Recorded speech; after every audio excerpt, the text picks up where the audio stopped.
রাস্তা YouTube channel.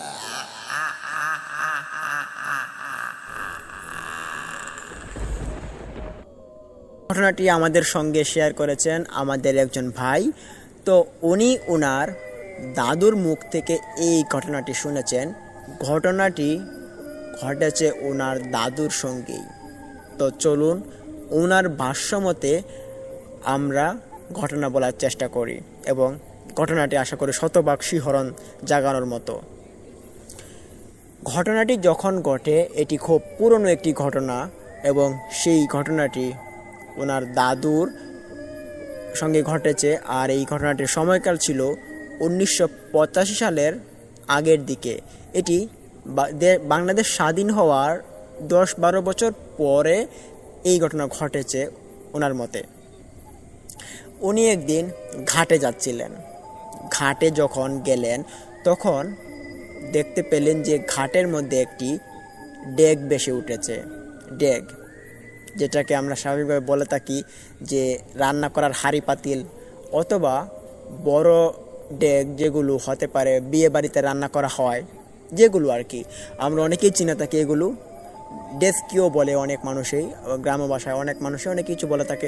তো এগুলো একটা ডেক ভেসে উঠেছে।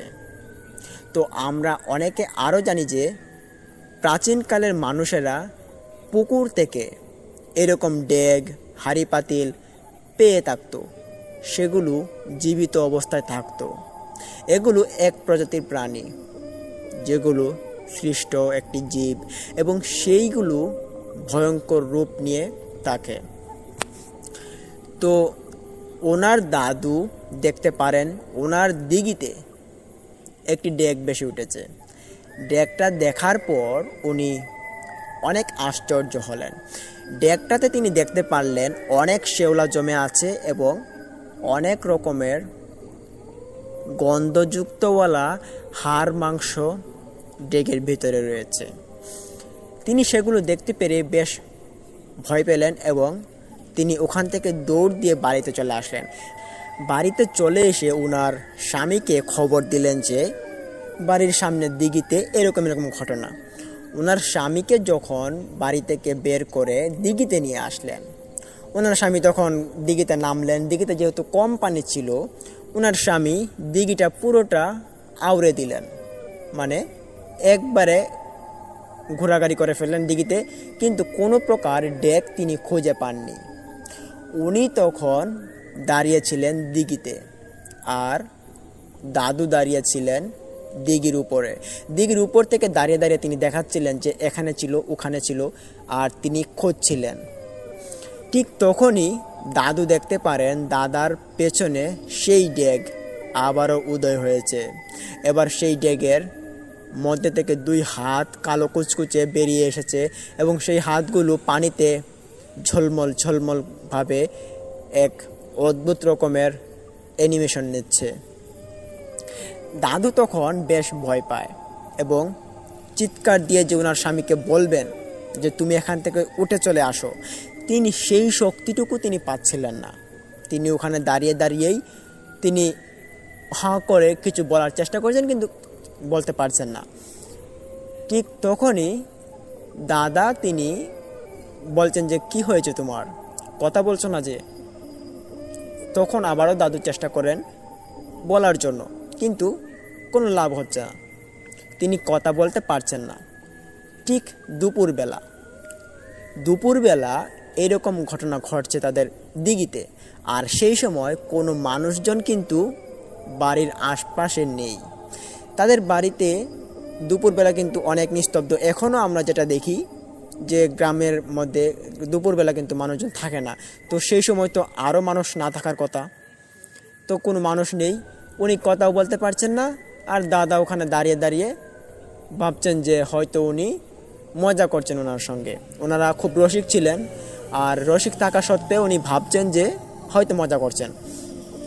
তখন তিনি মজার ছলে দিঘি থেকে উঠে আসার চেষ্টা করেন, আর ঠিক তখনই দাদার পাগুলো চেপে ধরে ওই কালো কুচকুচে 2টা হাত।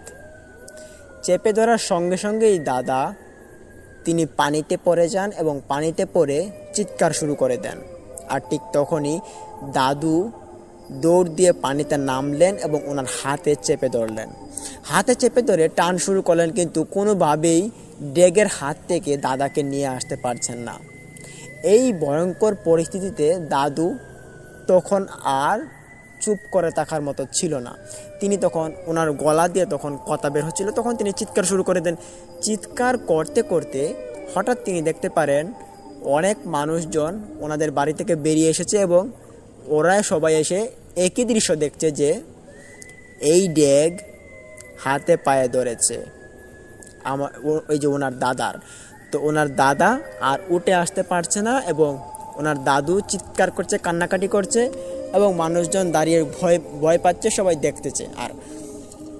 আর যিনি ঘটনাটি শেয়ার করেছেন ওনার বাবাও তখন ছিলেন, আর ওনার বাবার বয়স ছিল প্রায় 17 কি 18 বছর। তখন তিনি সবটাই বুঝতেন। তো ওনার মুখ থেকেও ঘটনা অনেকটা আমাদের শোনা। তো উনি বলেছেন যে যখন ওনার বাবাকে পানিতে নিয়ে চলে যাওয়া হচ্ছিল ডেকটা, তখন উনি কয়েকটা বন্ধু বান্ধবকে নিয়ে আসেন এবং 4-5 জন ছেলে পেলে মিলে দিঘিতে নামেন। দিঘিতে নেমে যখন দাদাকে টানার চেষ্টা করে, ঠিক তখনই 4-5 জন লোক সহ ওই ডেগ টান দেওয়া শুরু করে দিঘির ভেতরের দিকে। ক্রমাগতভাবে দিঘির ভেতরে সবাই চলে যাওয়ার মতো অবস্থা। তখনই দাদাকে ছেড়ে দেয় সবাই।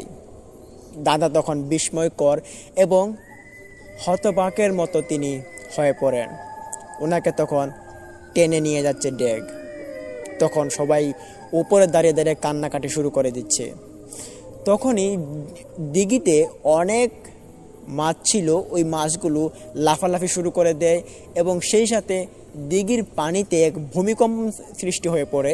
যেই ভূমিকম্পনের প্রভাবে দিঘির পানি অনেকটা উপচে যাচ্ছে আর সেই পানিগুলো আশপাশের খেতে গিয়ে পড়ছে এবং সেখান থেকে উদয় হচ্ছে অনেক অনেক মাছ, যে মাছগুলো অনেক বিশাল আকৃতির ছিল।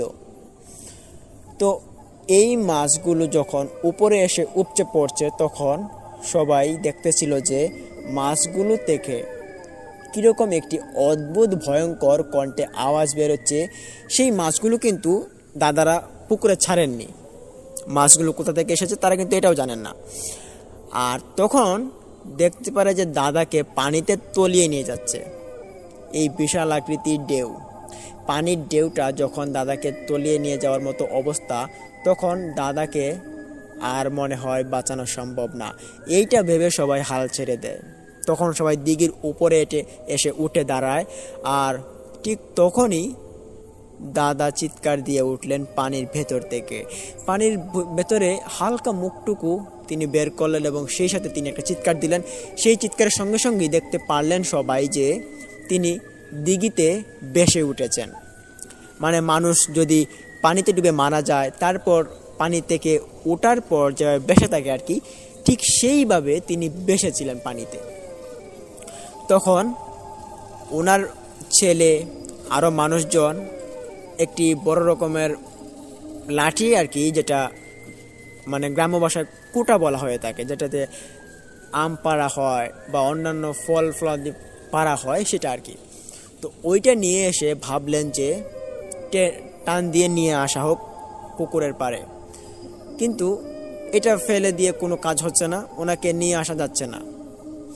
তখন সাহস করে ওখানে থাকা ওনার ভাই এবং ওনার চাচা একজন, মানে ওনার দাদার ভাই এবং দাদার চাচা 3-4 জন মিলে দিঘিতে সাহস করে নামেন এবং গিয়ে দেখতে পারেন যে ওনার সঙ্গে এখন আর কোনো রকমের অবয়ব বা কোনো ডেগের অবস্থিত নেই এবং তিনি এখন মুক্ত আছেন, কেউ ধরে টানছে না।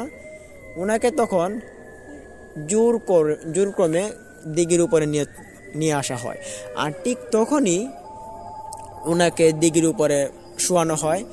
শুয়ে দেখতে পারে যে ওনার শ্বাস নিঃশ্বাস এখনও চলছে, উনি বেঁচে আছেন দেখে সবাই খুশি হলেন এবং ওনাকে ওনার পেট থেকে পানি বার করার চেষ্টা করেন সবাই, এবং ওনাকে চিকিৎসা দেওয়ার জন্য অনেকে উতলা হয়ে আছেন, এবং সঙ্গে পাশের গ্রাম থেকে অনেক মানুষজনও দেখতে এসেছে ওনাকে।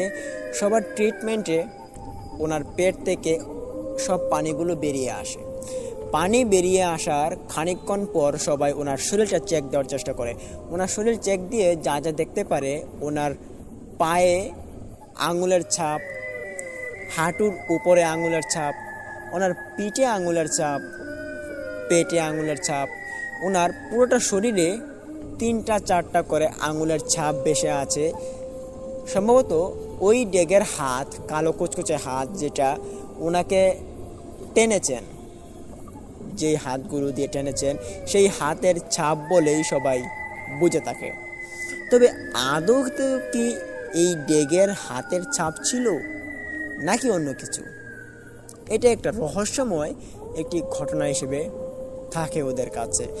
আর এই ঘটনাটি যখন ঘটে ওনাদের সঙ্গে, তখন ওনারা ছিলেন খুব গরিব এবং খুব দুর্বল একটি ফ্যামিলির, যার কারণে ওনাদের অনেক কষ্ট হয়েছিল এইটা থেকে ওঠার জন্য।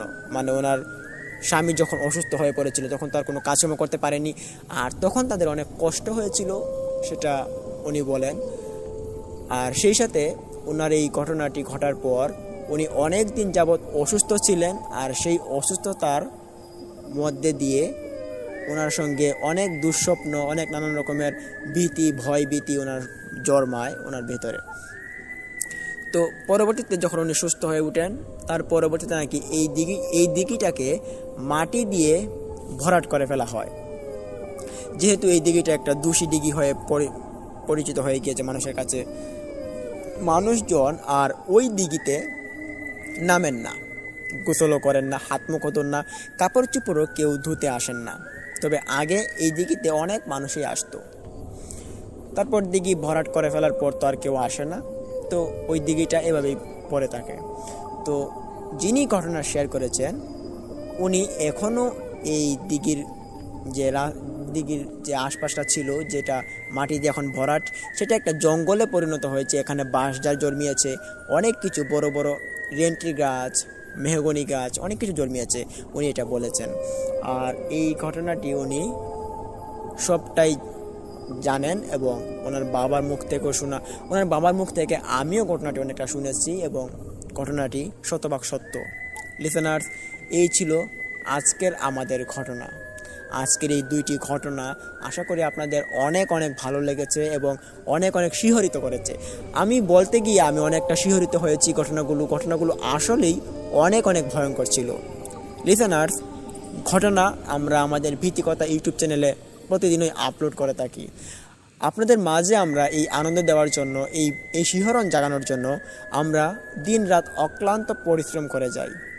তার জন্য আপনাদের কাছ থেকে অনুরোধ করব যে অবশ্যই লাইক করবেন, কমেন্ট করবেন। তাহলে কি হয়, আমরা যে ঘটনাগুলো তৈরি করি আপনাদের জন্য, আপনাদেরকে শিহরণ জাগানোর জন্য, তারপর আপনাদের এরকম আমাদের আপ্রাণ চেষ্টা দেখে আপনারা মুগ্ধ হলে আমাদের অনেক ভালো লাগে, এবং আমাদের কাজ করার ইচ্ছাটা আরও শতভাগ বেড়ে যায়। এবং এই ঘটনাগুলো কালেক্ট করি আমরা আমাদের লিসেনার্স এবং আপনাদের কাছ থেকে, এবং অনেক অনেক জায়গা নিদর্শন খুঁজে বেরিয়ে আমরা এই ঘটনাগুলো কালেক্ট করে থাকি। আর আমরা শতভাগ সত্য ঘটনাগুলো আপনাদের মাঝে আমরা উপস্থাপন করে থাকি। আর ভীতিকথা মানেই সত্যের ভাণ্ডার। আমরা এখানে কোনো অন্য রকমের ঘটনা নিয়ে আসি না, আমরা যেই ঘটনাগুলো সত্য ঘটনা সেই ঘটনাগুলো আমরা নিয়ে আসি। লিসেনার্স, আজকের মতো আপনাদের মাঝ থেকে আমি এই মুহূর্তে বিদায় নিব। আমি ইমন। আশা করি আপনারা আমাদের সঙ্গেই থাকবেন, সাবস্ক্রাইব করবেন এবং আমাদের সঙ্গেই থাকবেন। লিসেনার্স, কালকে আবারও নিয়ে আসবো একটি ভয়ঙ্কর এপিসোড। আশা করি কালকের ঘটনাটি আপনাদের অনেক ভালো লাগবে। ততক্ষণ সবাই ভালো থাকুন, সুস্থ থাকুন এবং সেই সঙ্গে ভীতিকতার সঙ্গেই থাকুন। লিসেনার্স, দেখা হচ্ছে কাল কোনো নতুন একটি ঘটনা নিয়ে। ততক্ষণ সবাই ভালো থাকুন। আসসালামু আলাইকুম।